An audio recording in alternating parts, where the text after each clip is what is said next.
বিপদ আইনা আল্লাহ মানুষকে দূরে করতে চান, কাছে করতে চান, বিপদ কাছে করার জন্য।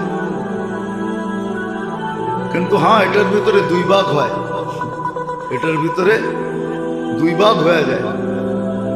কোনো ব্যক্তির বিপদ তাকে আল্লাহর কাছে করে, সে সারাদিন আল্লাহ আল্লাহ করে আল্লাহর দিকে দৌড়ায়।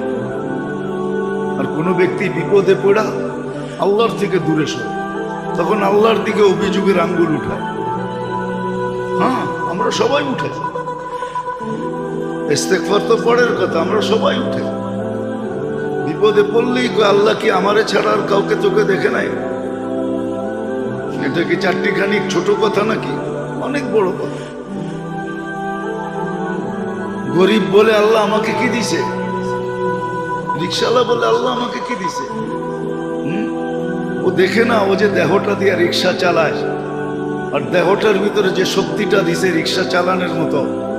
এখন তো অটো রিক্সা চলে আসছে, এর আগে তো অটো ছিল না। কি অটো চালাইতে বুঝি দেহ লাগে না? না, ওইটা অটো চলে, নাম অটো দেখে অটোই চলে, ওটার জন্য দেহর দরকার হয় না? ওটাকে কি ব্রেক দিতে হয় না? ওটাকে ডাইনামামে করতে হয় না? না, ওটা অটো চলে।